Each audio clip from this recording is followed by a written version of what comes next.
Oh, right. 8:15 kickoff. How rubbish is a 8:15 kickoff, by the way?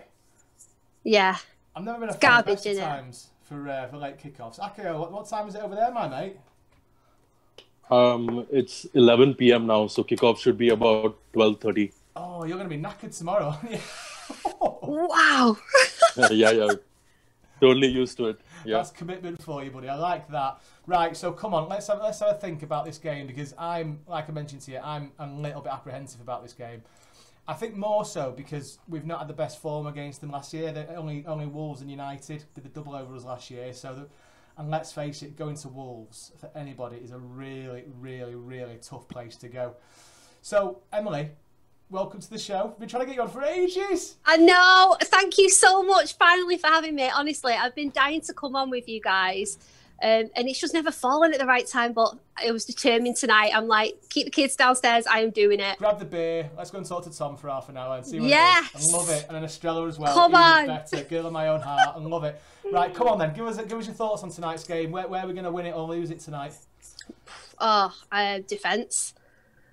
Yeah. Yeah, I mean, I think that's everybody's main concern, isn't it? Because we're spoilt for choice in the middle. Although, obviously, Gundogan, awful news today with him going down with COVID, being tested positive. So that for me is a really negative.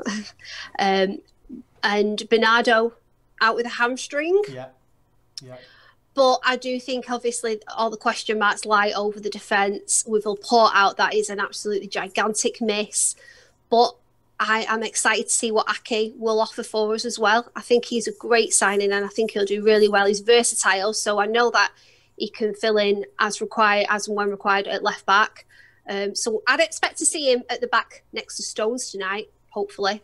It's But funny. then Go on, sorry. will he play Fernandinho there because he played in there last season? So it's one of them, isn't it? It's a tough one. Aki, I don't know how you think about this, but I think this season for John Stones is literally make or break for him. I kind of really want him to put everything behind, fresh start, new season, new opportunity. I really want him to have a good season this season. Do you think that's possible with John? Or do you think his time's nearly numbered for us? Yeah, I mean, it's really frustrating because we all know the potential he's got in him. Pep Guardiola knows the potential that's in him. I mean, that's the reason why he signed him in his first season. Fantastic defender, bags of potential. And what I've noticed with him is every time he gets to play regularly, like a couple of games in a row, he's fantastic. He's really good. And even if you look at the stats, he's actually one of our best defenders in the air. Like even now with Laporte and Otamendi and Fernandinho, he still wins the most aerial duels. So that's one part that we've been struggling in with the team. And I think if he can keep fit, I hope he can keep fit. I have zero doubts with him proving us wrong. He's a fantastic player. I'm just thinking from an England perspective as well. If he can harness the opportunity and the talent he had when he first came to us. We've got the European Championship next season. He's got a real opportunity with this season, but he needs to perform to get anywhere near that squad. Anti. So yeah, I'm hopeful for that. Are we expecting to see Torres tonight? Do you think?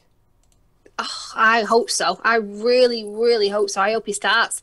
I don't know if he will, but I'm desperate to see him play for City. He's such an exciting prospect. He's tipped to be one of the best young players coming out of Spain at the moment, and I think we got him for a snip. I just think he'll be fantastic. I think he'll fit in with our system really well, and I'm really, really excited to see him get going. I hope that he doesn't need a bedding in period, because I know that some players, when they come to the Premier League, it can take them a little bit of time to adapt to it. Yeah. Some of them hit the ground running, but some of them, so let's just see what he's all about, though. He's got bags of pace, trickery. He loves stepping inside. And we saw what he did for Spain as well. Yeah. He fills me with so much confidence going forward. This is why, there's so much negativity at the moment towards City, from City fans. But I think Ake and Torres are great signings for the club. Really, really good. And I do think we'll get another come the end of the window, because we've got a couple more weeks to go anyway. So it's funny you say that, because you know as well as I do. You're on Twitter more than I am, and I know both of you are. But every time I go on, there's always something negative about Tixie not signing the players, not doing this, not doing that. Let's have some positivity out here. Yeah. We've got one of the best midfielders in the world. We've got Sterling, we've got Sergio when he's fit, we've got Jesus who knows how to put a ball in the net. Yeah, we've not made the right defensive purchases as far as I'm concerned. But we're not the only ones that see that. The City management, the thing is with City's management, our kind of structure with signing players has changed over the last couple of seasons. I'm sure you'll agree, where we're not going for we're not willing to just spunk a load of money on whatever player it needs to be now. We've got a price that will play for a player, and we don't seem to be going above it. And the teams are kind of used to us going, oh no, we will pay that extra $5 million more because you want it. Whereas these days we're not doing it, are we? So I'm seeing a couple of options for us. Obviously, Koulibaly, every 2 minutes there's something on Koulibaly coming out. It's getting a bit boring now, isn't it? Where do you two would you rather bring in out of the three that have been linked with us? It's super frustrating because the centre back position is something that we've been looking to strengthen for a long time. And according to really strong sources, including The Athletic, they reported that we were interested in Van Dijk, but that couldn't happen because of the price. We were interested in Maguire. That couldn't happen because of the price, thankfully. Thank God. But thank God. But now Koulibaly seems... I think Koulibaly is one of the best defenders in the world right now from the options that we have available to us. But it's super, super frustrating with Napoli because we've had negotiations with them before for Jorginho, and that didn't work out. And now it's a kind of back and forth news again. And people were really frustrated about the whole Messi saga. But honestly, I think this is much more annoying because every day you keep reading the same news again and again. Yeah. City is offering 60, they want 70, we are offering 75, they want 80. And honestly, I'm kind of sick of it. Whether we get him or not, I'm not bothered. We've been linked with the new centre-back from Sevilla, and he's a really solid centre-back. He's quick, he's young, and he's not as short as people make him out to be. He's actually about 6 or 5'11", which isn't that short. And he's quite high-rated in Europe as well. I heard that even Real Madrid were looking at him as Sergio Ramos' successor. So if we can... And the key point to that is we've got a really good relationship with them. Players like Nolito and Navas, we've loaned them Nasri, they've sold us Navas as well. So we have a really good relationship. So if you're really interested in him, I think we can wrap up the deal super quick, get him for a good price, and get back to business. I certainly hope so. I know what you mean, Em. We have literally got, was it the 5th of October? So what's that? Yeah, 2 weeks. This week and next week. Yeah. To sort something out. Yeah. The City management know better than I do. This will make us laugh about certain fans on Twitter and Facebook having a go at the management and about doing this and doing that. But these guys are professionals. They get paid, a lot of money for doing and choosing the right options. I know we're very frustrated, and I think you're right, Akio, by that if we would have signed Messi, nobody would be whinging. Nobody would care less about the defensive options. I'm sure they will get 1 or 2, but I think there's people who are a little bit upset by that. There's a bit of a hangover from that, isn't there, him not coming through.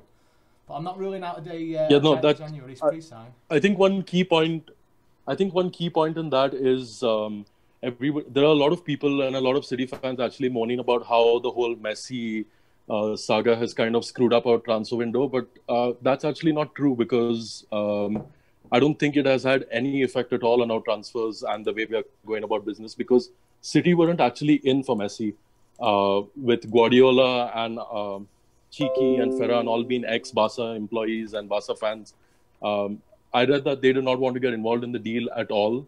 And City basically left everything to Messi. If Messi forced himself out, then obviously we would go all out for him. So I don't think City were actually involved in it. I don't think City were in it until he forced himself out. So that's definitely not had an impact on our transfer window. I think there's so much mutual respect there, isn't there, as well, between the management. Sorry, Em. I think, no, it's fine. I think the important thing to remember as well is that City conduct the business in private.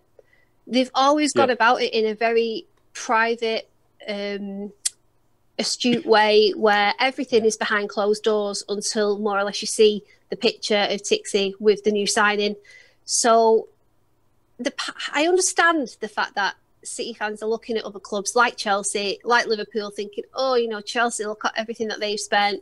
look at Liverpool signing Thiago, and they're probably panicking and thinking, stomping the feet, we need a centre-back, and we do. We need a leader and we need a centre-back. We know that, but there's still a fortnight to go. So you've got to just trust in the process, trust in the hierarchy at the club. They know what they're doing. Obviously, it goes without saying. And don't forget that they've already made 2 really, really good signings that will have a positive impact on the season, without a doubt. I'm really excited to see what Ake can do for us, A few of my colleagues on Manchester's Blue are having a bit of a pop at him, saying, we're buying a defender from a relegated team and all the rest of it. That doesn't mean anything. It means absolutely nothing. There's another 10 players on that field. You can't blame one person for it. And I don't really watch any other teams and players other than City. I just don't have the time to. So when we've signed him, I was like, right, I'll do a bit of research. He looks strong, commanding, quick. He can pass, and you know what? He just reminds me of a Pep player. So with Pep, and he's been saying all the right things as well. The interviews he's been doing for City. Yeah. Ake's been saying, I'm not expecting to come in straight away. I've got a lot to learn. The usual things that you like to hear young players coming out with. And I'm just really, really confident he's going to have a good career at City. And I liked the fact that all the Bournemouth players were saying such positive things about him and so gracious about him leaving as well. It's almost like they knew that he was worthy of taking that step up, with no disrespect to Bournemouth, but they knew that he was ready for that, and that is nothing but a compliment for him. Absolutely right. I read a really frightening stat before. I've got it in front of me here. You're not going to like this one.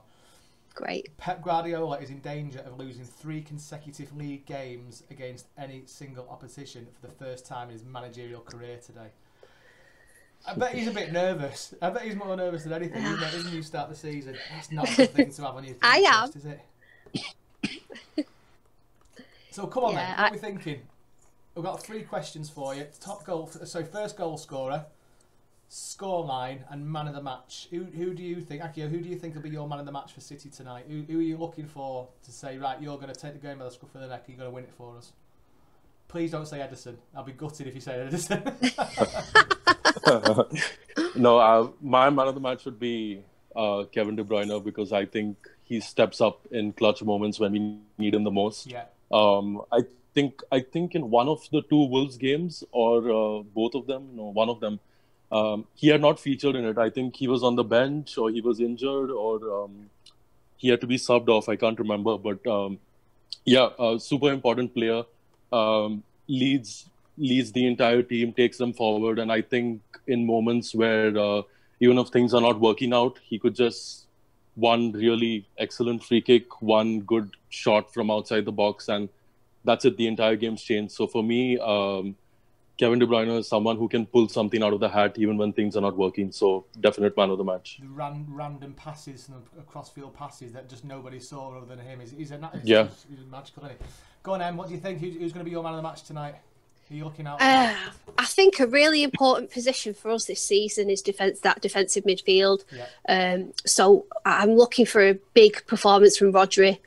Really strong performance, because we went backwards and forwards a lot last season with the fact that Fernandinho was playing in defence, and a lot of Blues, including me, were gutted because I know we couldn't help it because Laporte was out, but we wanted him in that defensive midfield position. And then he played there against Lyon and he looked a bit lost, didn't he? He looked like his legs were going. So I like Rodri and I want to see more of him. But that position is so important for us, that holding midfield position. It's imperative that he has a good game. Obviously, I was waiting for a bit of a meltdown if the team news came out that Rodri and Gundo were playing together, but obviously Gundo's out, and I would probably play Gundo instead of Rodri, and that'll get me a lot of hate, but I don't mind because I'm just honest. I prefer him in that position from what I've seen of Rodri so far, but I'm hoping that he steps it up this season and puts consistent performances in that position is crucial. The defence though tonight with Traore and Jimenez, they are really, really big threats for Wolves. And I've seen Mendy turned inside out by Traore before. If Mendy starts, I'm hoping that he starts because I want him to, again, like Rodri, to have more consistency, more games moving forward, to be able to judge him more. But looking at the threat that they pose, it's just the game will be won and lost in in that defensive area for me. But we can do it because we've got the players. We know we can do it. You know, we've got De Bruyne, Sterling, everybody like Mahrez, Foden. We know what we've got moving forward. Yeah. And it's not me being negative, Nelly, because I'm really optimistic. So I know, but everybody's being so negative, and we've not seen a team yet. We don't know who's playing, but we know that we've got the talent. It's just they know how to beat us. They proved it last season. I don't think we were found out, but tough away fixture. They did a job. It's a tough away fixture, Wolves. Yeah. Always is. Sterling's my good man. What man to look out for? I'm predicting Sterling to have to be the league's top goal scorer this season. I'm fully expecting him to get this game by the stuff of the neck. And I know what you mean by Rodri. I know what you mean, because I look at Rodri and I think to myself, do you know what? He's had that year now under Pep. He's had that year of the experience getting into him, so there's no excuses for him with him this season. I'm expecting him to be above and beyond better than he was, and I am looking forward to seeing Rodri play, but he just needs a bit more guile about him, I think. Well, he'll get there. If he works alongside Fernandinho and rubs shoulders with him, I'm sure he'll get better. I was going to say Sterling because last season, obviously, he had that bit of a run, didn't he, where he got his head down and he was a bit lost. Yeah. He was missing chances, but then he came back after the break and he was absolute dynamite. He was lightning and he was just superb. So I'm with you. I hope he hits the ground running and he's electric for us tonight. Here's hoping. Right. Nearly finished with you both. Final question. You can go first. What's the score going to be? I don't know. Oh, come on. I don't know. I'll be... It's the heart versus head, isn't it? My heart says 3-2 City because there's been high-scoring games, and I look at the defence. I don't expect a clean sheet. I'd be over the moon with one. My heart says 3-2 City, but my head says a push a 2-2 draw. Oh, not being negative, but I'm split. I'm going to do the same as you. My heart tells me 3-1 City. We're gonna concede. My head tells me it's got 1-1 written all over it, and that's the really worrying thing. I was like, come on, I'm wishing this. Right, Akia, what are you thinking, pal? What's the score gonna be, buddy? Be a bit more positive than us two, please. Sorry. Yeah, no, it's the same.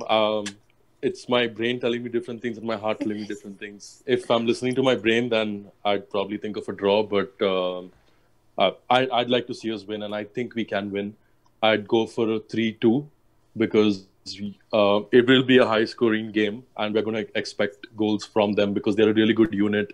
They're a good team. They all speak Portuguese. They're all connected, and they've been playing together for a while as well. But I think we can triumph at the end, and we have better quality. And Pep just has to be more direct, get it spot on. Yeah. Don't shy away from battles, and we'll come out on top. Do you know the thing for me is with this game? I know it's obviously City. I want us to win, obviously. But if we get a good result tonight, and a good result is a win. If we get a 1-0, a 2-0, whatever, don't care what it is. If we get a win, the positive energy on Twitter and with all the fans will increase. We need to get that momentum going. Just particularly, never mind for the players, for the fans as well. We need that positivity to start rolling in now. We get one win, and they get another win against Bournemouth on Thursday. We're playing Bournemouth on Thursday. League? Yeah. I think we're midweek. Yeah. Then another game. We just need to get that positive energy back to the team, don't we? And a bit of the good vibes going between all the fans. Yeah, I think it was just like last season in the league. It was after the restart. We were superb, but then the Lyon game left everybody so confused, so flat, so